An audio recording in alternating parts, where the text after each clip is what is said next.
Всем привет, любителям мохнатых чудовищ. Снег у нас, было тепло-тепло, а сейчас снег. Вот кто не знал, то снег в наших горах, если он упал, значит после снега будут морозы. В общем, климат меняется. Перед морозами всегда выпадает снег.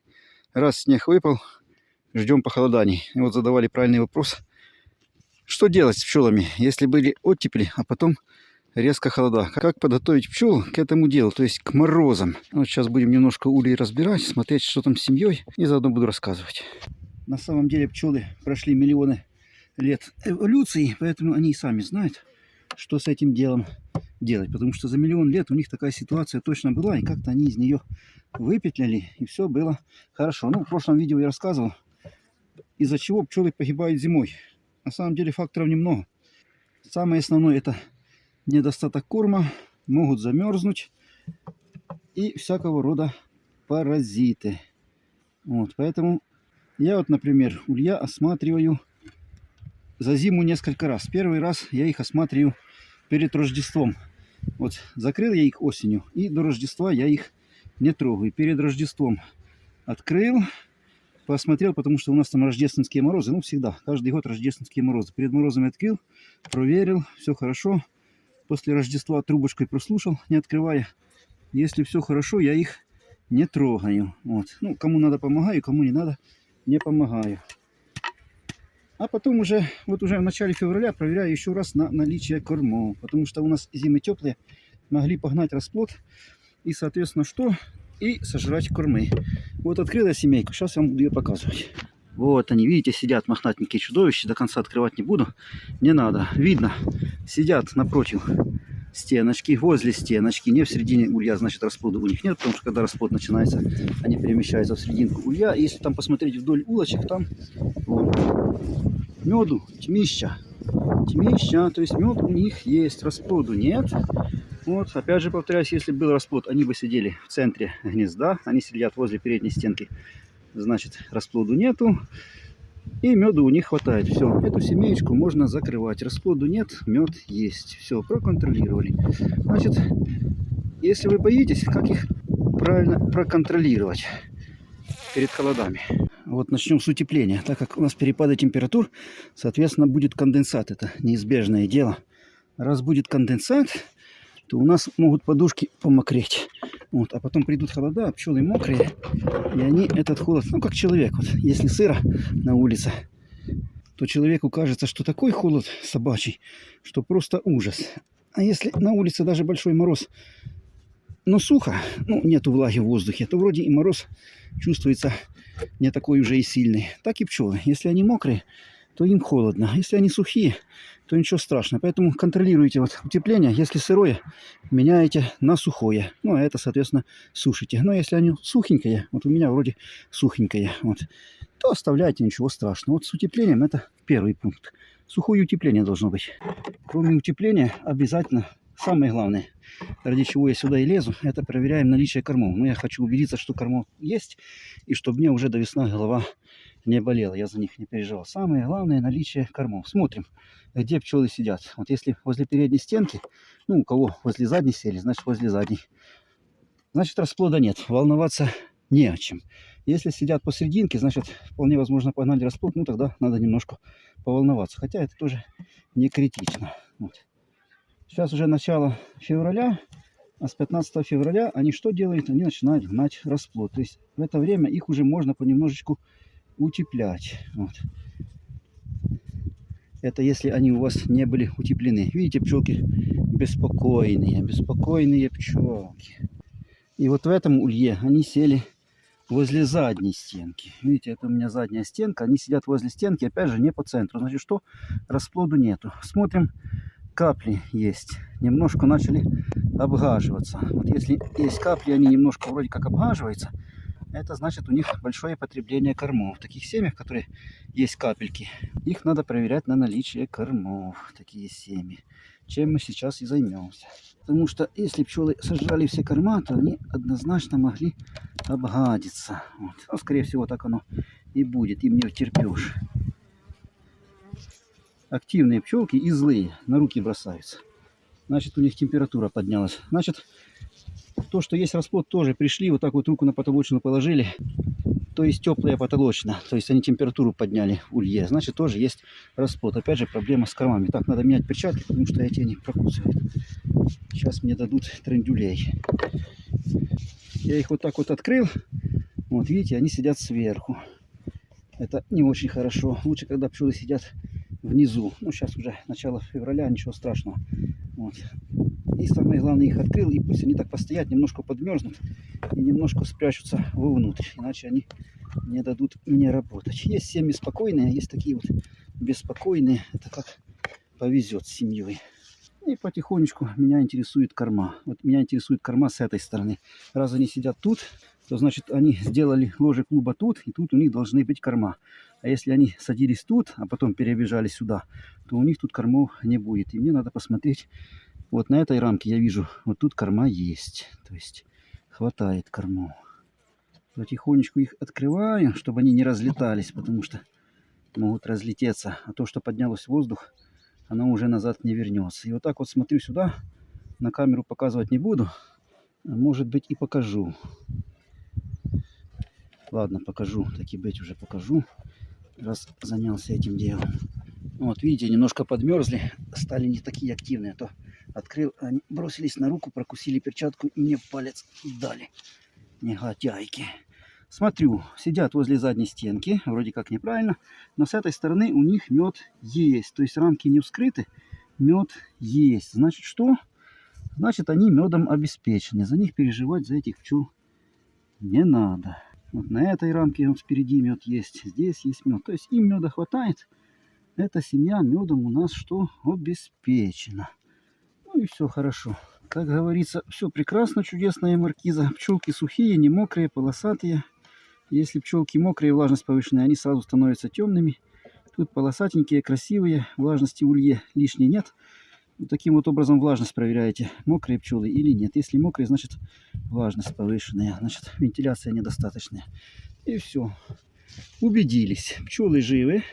Значит, еще смотрим, сколько они рамок занимают. Потому что когда холодно, то пчелки, они сжимаются на рамках. То есть крайние рамки могут бросать, смещаться.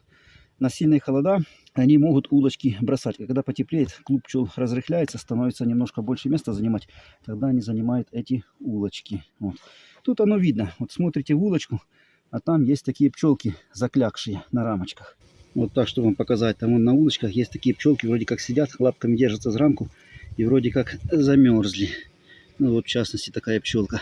Это когда клуб, когда было тепло, разрыхлялся, становился больше. Потом холода, клуб сбежался, а вот эти пчелки, они не успели добежать до клуба. И они вот так вот тут и замерзли. Вот пчелка сидит замерзшая. Вот. Это подмерзшие пчелки, которые не успели сбежаться в клуб. В общем, вот эти все оттепели, клуб разрыхляется, то есть становится больше, потом морозы меньше. Все эти оттепели – это потеря пчел. Там небольшое количество, но тем не менее эти пчелки понемножку с каждым колебанием температуры теряются. Если видите, что рамки лишние, явно лишние в гнезде, то лишние убирайте. Так, в общем, улей разбирать не обязательно, как я показывал. Но я не разбираю, я только потолочную снимаю, смотрю на них сверху. Можно вообще не разбирать. Чтобы понять, что влажность большая, значит, подмор отсюда палочкой вытащили, я показывал в прошлых видео. Если пчелки в плесени, значит, влажность в улье повышена. Если пчелки полосатенькие, сухие, значит, влажности в улье нет. Если подмор сухой, влажности нет. Сколько съели корму, тоже очень просто. Если литок позволяет, вот длинный у меня литок, фонариком в него светите, и там видно тырса такая вдоль улочек. Ну, то есть они рамки распечатывают мед. И вот эта осыпь восковых крышечек, она по улочкам так лежит, полосочка. Вот сколько улочек есть, столько у вас будет и осыпи этой вот распечатанных сот. И смотрите, если осыпь на всю длину рамки, значит они переместились от одного конца рамки к другому, то есть сожрали весь мед. Если у вас осыпь только с одной стороны, допустим, возле передней стенки, значит они сидят возле передней стенки. И вот по длине этой осыпи можно смотреть, где располагается сейчас клуб. Для этого не обязательно открывать улей. Вот это можно сделать, если, допустим, заглянуть, не разбирать гнездо, а разобрать вот эту вторую половину, где они не сидят, и заглянуть сбоку вниз на пол. То есть фонариком вот так вот посветить телефоном, и там будет вам видно дно под заставной доской. Заставную досочку немножко приподняли, посветили туда на пол, посмотрели фонариком, где у вас эта крошка осыпи от медовых крышечек. И по этой осыпи все прекрасно видно. И в принципе все, больше ничего вам тут делать и не надо. Никаких контрольных больше мероприятий проводить не надо. Опять же повторяемся, контролируем влажность, влажные подушки, невлажные подушки. Если влажность большая, вентиляцию организовываем. Контролируем, начали не выращивать расплод, не начали. Если начали и нас устраивает, пусть себе выращивают. Если начали нас не устраивает, тоже меры проводим, направленные на то, чтобы они прекратили этим делом заниматься. И самое главное, наличие кормов. Самое главное, наличие кормов. В конце зимы всегда кормов что не хватает, правильно? Потому что целую зиму жрали. Если кормов достаточно, все прекрасно. Если недостаточно, подставляем запасные рамки. Вот. Либо, если у нас уже февраль месяц, с 15 числа уже можно полным ходом их кормить. Их, в принципе, можно кормить в любое время зимы. Вот. Но с 15 числа уже без всяких ограничений можно кормить. Вот. Поэтому, если ваши пчелки до 15 февраля дотянули, то можно считать, что они уже перезимовали. В этом случае они до облета точно доживут. Все. И вся подготовка семей к морозам. Больше никаких подготовки не надо. Если семейки слабенькие, утеплить, потому что слабые семейки, они что? Они мороза могут не пережить. Я рассказываю, если длительные морозы, больше 7 дней, то слабенькие семьи могут замерзнуть, потому что они сами себя не согреют сильно, семья в любом случае переживет. Утеплена, не утеплена, без разницы. Вот. А слабенькие нет. Если сильные затяжные морозы, и видите, что слабенькие семьи замерзают, то берете пластиковую бутылку, наливаете в нее кипяточку и подсовываете этот кипяточек на дно улья, заставную досочку подняли, подсунули бутылочку и сверху тряпочкой накрыли. И вот эта бутылочка, она их сутки будет греть. Ну, правда, дело геморройное, надо каждый день бутылочку менять, потому что она же остывает, а желательно каждые полдня. Ну, допустим, утром и вечером. На ночь обязательно надо ложить, потому что ночью температура падает, надо больше греться. Вот эту бутылочку с горячей водой им ложите, и они переживают даже вот эти затяжные морозы, слабенькие семьи. Геморройно, конечно, но тем не менее, вот так вот слабенькую семью можно спасти. Ну, лучше до такого, конечно, не доводить. Вот, собственно, и вся подготовка. Ничего особо делать не надо. Посмотрели, клуб не раздвоился, пчелки не посыпались. Если пчелки посыпались, опять же, в литок все прекрасно видно, что осыпь пчел под мором много. Вот видите, пчелка торчит, пыталась выйти. То есть была оттепель, она пыталась дурашка выйти из улья и там и замерзла. Вот, переместим на другую ячейку, потому что там она забаррикадировала уже эту ячейку. Не пройдут. Все, корм есть, клуб не раздвоен. Утеплили, все, любые морозы переживут. Больше никаких действий, в принципе, делать с ульями не надо. Поэтому переживать по этому поводу тоже не надо. Переживать надо, если у вас какие-то проблемы в семье. Вот если расплод сильно погнали, тогда тоже надо переживать, потому что этот расплод, если сильные морозы, практически, ну, на 70% вероятности того, что он все-таки пропадет. Вот, то есть его надо спасать в этом случае. Надо подогревать улья, куда-то заносить, что-то делать. Либо придется этим расплодом жертвовать. Но опять же, смотря как они его погнали. Если в глобальных масштабах, то это трагедия. Если там пятачок расплода, то тоже ничего страшного.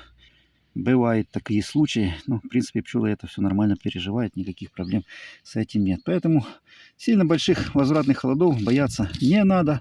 Пока пчелы не начали гнать массово расплод, холода это не страшно. Был бы мед, и они совсем справятся. Вот если они глобально погнали расплод, уже подняли температуру в гнезде, а тут трах-бах и морозы, вот это уже тогда проблема. Да. Все остальное это не проблема.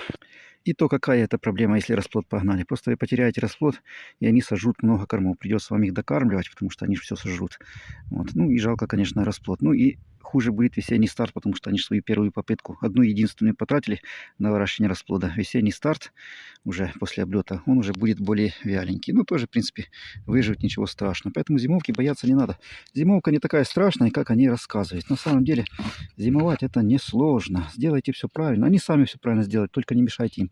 И будете зимовать. А особой такой подготовки ульев к тому, что будут морозы, тоже производить не надо. Если вы все правильно сделали, то только контрольная функция. Только контрольная функция. Все, больше никаких проблем нету. Только контролируйте, чтобы спать спокойно. Можно было бы и не контролировать, но чисто для себя, чтобы спать спокойно, не переживать, проконтролировали и ушли спать аж до облета. Теперь спокойно. Все. Ну, я спокоен, потому что у меня все хорошо. Одна семейка там только расплод погнала, вот, но она неблагополучная уже. Придется бороться за ее выживание. А все остальные нормально. Так, сегодня такое видео. Ничего не бойтесь, зимовка это не страшно. Ставим лайк, кому понравилось, кому не понравилось, все равно лайк, потому что я очень жаден.